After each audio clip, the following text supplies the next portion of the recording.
Siguiendo con la lista de oradores, tiene la palabra la senadora Lazo. Hemos sido convocados, entiendo, a reflexionar o a realizar un ejercicio de memoria en este plano, el legislativo nacional, en un momento histórico en el cual tuvo su protagonismo. La identidad nacional, esa complejidad construida en base a un promedio. Compleja porque en definitiva está compuesta por diversidad. No podemos pensarla como una cosa homogénea. No obstante, entendemos que la base de dicha identidad, aún con esa diversidad, aún con esa complejidad, debe ser el respeto. La identidad es en todo caso una elaboración conjunta, colectiva, formada por un pasado común, principios, valores con los que nos identificamos, y no se puede regir ni por los autoritarismos ni por la anarquía en un sentido de concepción de la libertad por encima de cualquier autoridad.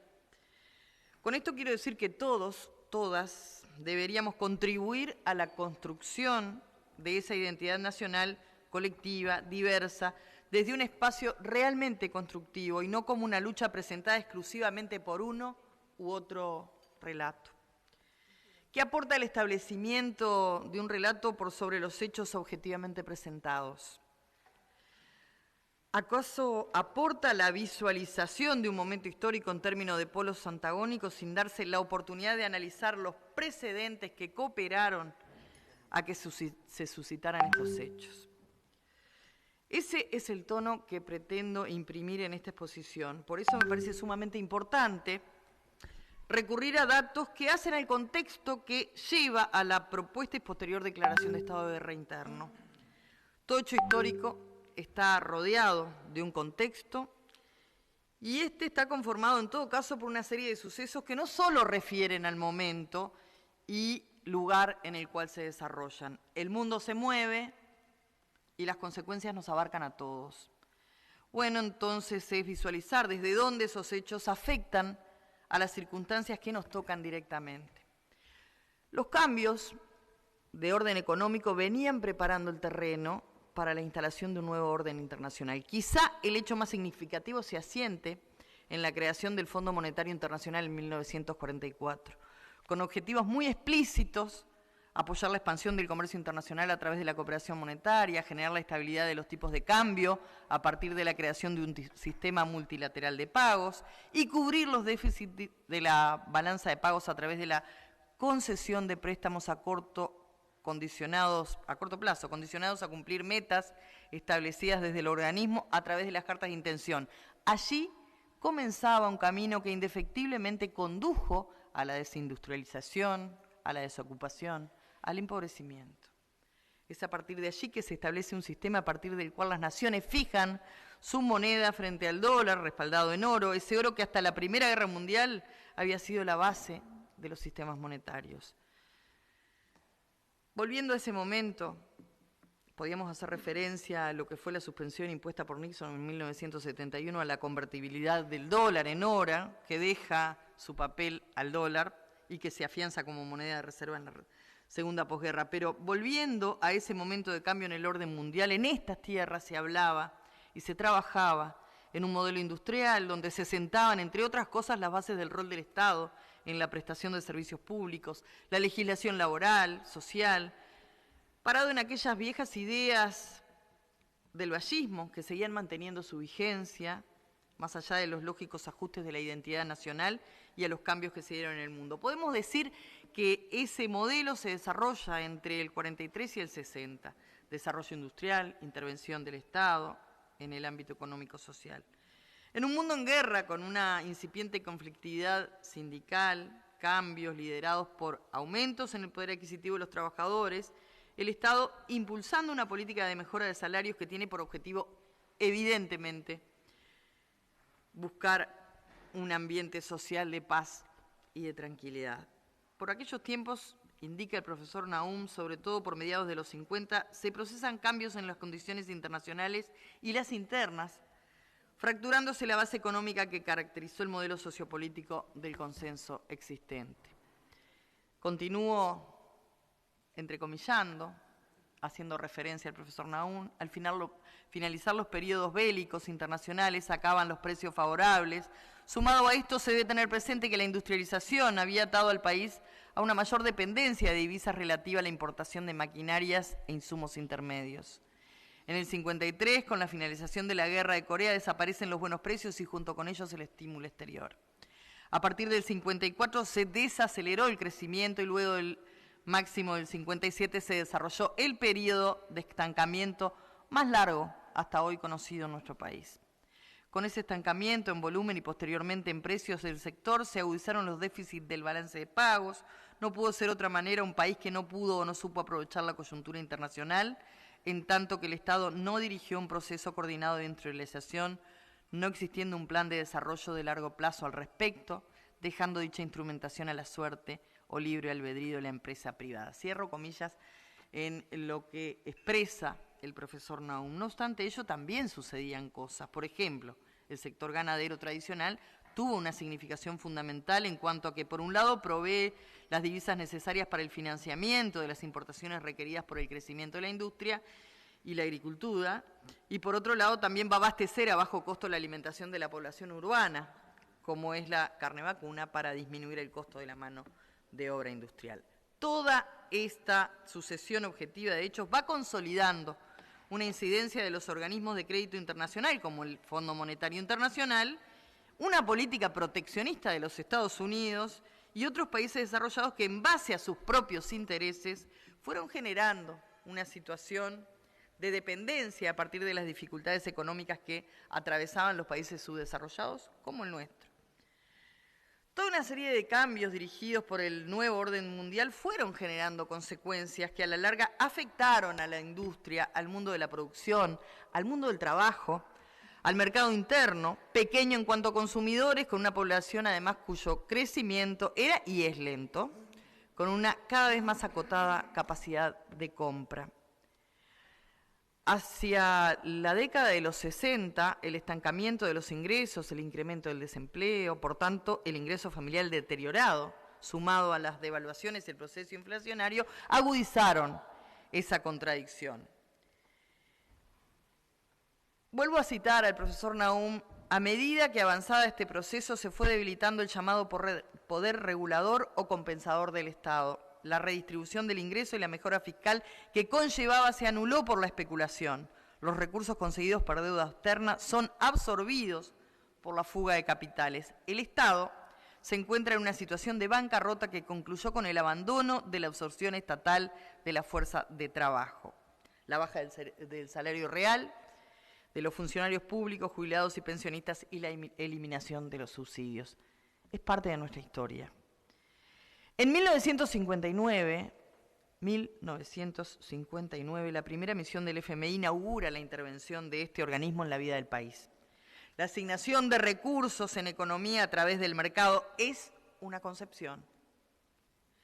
La deuda externa, el pago de sus intereses, su amortización, la acentuación de los desequilibrios del balance exterior, todo esto conduce al estancamiento económico característico de un periodo que resultó base de la creciente fuga de flujos de capitales.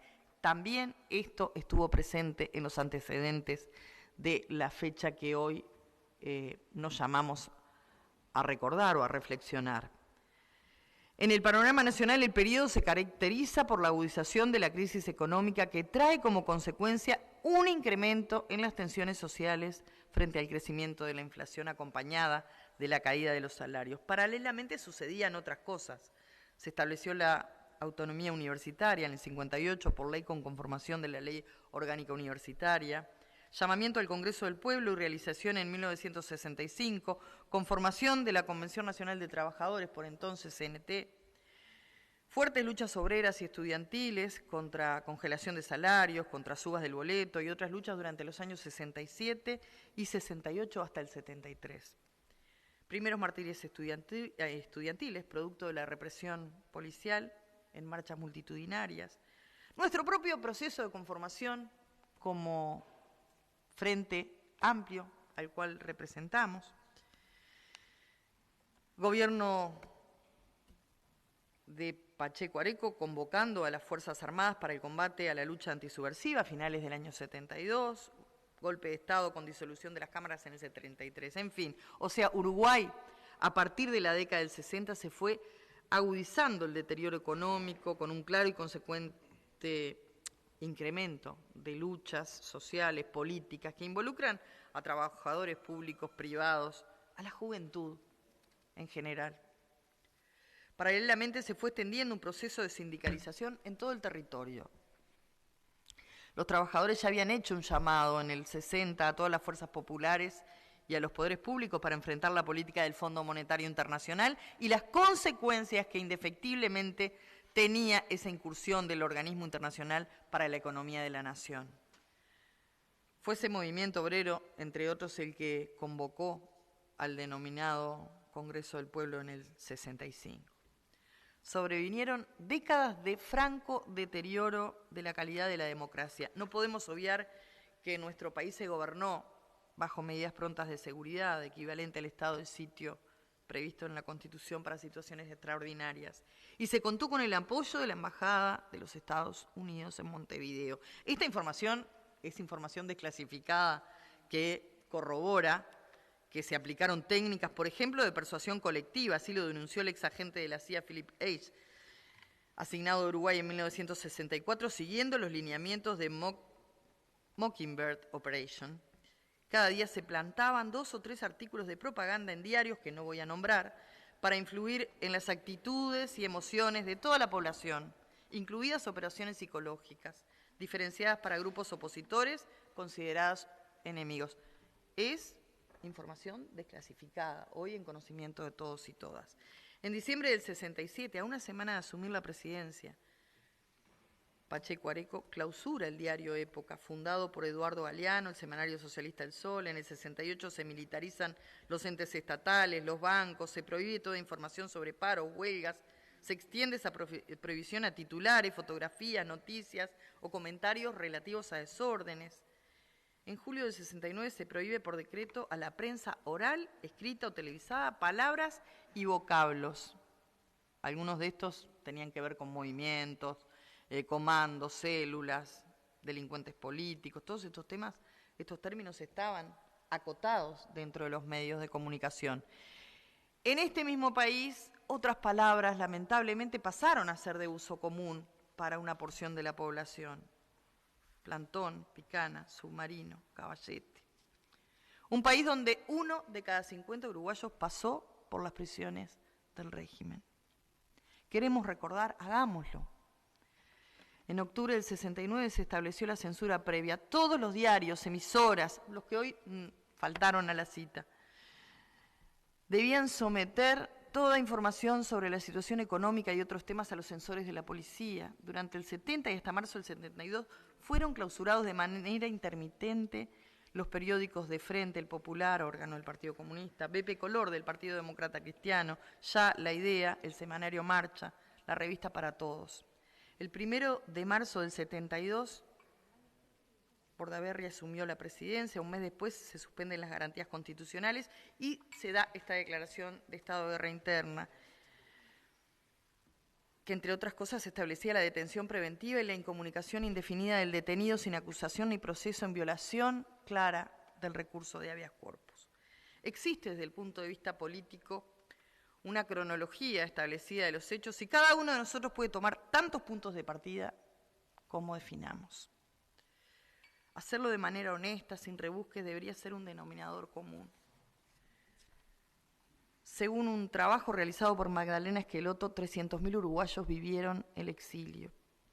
Yo quiero leer, Presidenta, breves reseñas de diversos textos que aluden desde otras tiendas políticas a ese momento histórico, desde otras tiendas políticas en el mayor de los respetos y quizá hasta con algún vínculo afectivo, ancestral y familiar.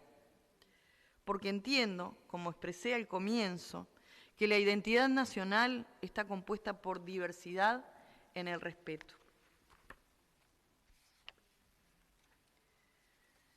En el capítulo 6 de la biografía de Wilson, Una comunidad espiritual, de Carlos Lupi, editorial Sudamericana, Montevideo, edición 2008, hace referencia a una cronología que venía en 1972 continuando la movilización hacia el llamado fraude electoral. Esas movilizaciones que además contenían una serie de actos que involucraban a militantes y a la población en general. El 15 de abril se da esta declaración de estado de guerra interna votada por el Partido Colorado y el Partido Nacional. El 10 de julio se aprueba la Ley de Seguridad del Estado. Todos sabemos, y fueron referidos aquí los hechos y los insucesos que desencadenaron estos acontecimientos. Pero esto también es parte de nuestra historia. En determinado momento, en este capítulo 6, que es el capítulo del fraude electoral a la dictadura, el autor escribe: era increíble ver a los defensores de la seguridad golpeando a hombres y mujeres indefensos, entre los que había mucha gente de edad. Pocos días después, una patota de la juventud uruguaya de pie, integrada entre otros por un ex consejero de Estado y conocido dirigente deportivo, disparó varios balazos hacia el balcón desde donde Wilson había hablado, suponiendo que era su casa. Por milagro, se salvó la hija de Inés Zorrilla, que estaba estudiando. El episodio no fue investigado y nadie resultó detenido. En otro tramo, denominado Corre la Sangre Oriental, el autor dice: el 15 de abril, a pedido del gobierno de la Asamblea General, suspendió las garantías individuales y declaró el estado de guerra interna. La sesión insumió más de 20 horas, en las que el nacionalismo habló por espacio de 20 minutos justificando el voto. La aprobación de estas medidas significa un evidente y reconocido riesgo que se asumió en aras de otorgar al gobierno los recursos legales para restaurar el orden destruido por los crímenes a plena luz del día. Luego hubo otros sucesos que no nos daría el tiempo para significarlos, pero también quiero hacer referencia en otra publicación que nos tomamos, yo no diría el trabajo, sino el placer de leer, porque es parte de nuestra historia, de la que no renegamos. Crónica de una pasión, la lucha por la democracia, de Leonardo Pereira, Ediciones Banda Oriental, Montevideo, 2013, donde se hace referencia a los pocos días del atentado contra Sciompi. Una serie de balazos buscaron al propio Ferreira. Esto también es parte de nuestra historia. Y también es parte de nuestra historia lo que este indudable líder político decía en su momento: nos equivocamos, les dimos facultades que no se usaron para aquello que pidieron. Quizá en alguna oportunidad hayamos olvidado que para imponer la libertad, el arma más poderosa que el hombre ha inventado es la libertad. Con esto solamente quisimos hacer referencia a la historia que nos involucra a todos y hacernos la siguiente pregunta: ¿es posible pararse en un lugar condenatorio de los hechos desde el equilibrio o la condena a la violencia, como si esto fuera un ejercicio descolgado de los hechos y de las circunstancias? Probablemente lo sea como mecanismo de subsistencia apática de los hechos. Parados en una situación de imparcialidad, de neutralidad, que en realidad no existe. En un país donde el Estado en su conjunto tuvo responsabilidad en lo que desencadenó una dictadura cívico-militar que tuvo idénticas características que otras de nuestra América Latina. Después ya sabemos el resultante. Todos quienes estamos acá, el 27 de junio hubo un golpe de Estado, se clausuró el Parlamento, se ilegalizó la Central de Trabajadores, la Federación de Estudiantes Universitarios del Uruguay, se intervino en la Universidad de la República, un decreto de cierre total del Popular, Crónica, Hora, El Oriental, Compañero, Última Hora, Respuesta a la Idea. En febrero del 74 fueron detenidos el director de Marcha, Carlos Quijano, y el escritor Juan Carlos Sonetti.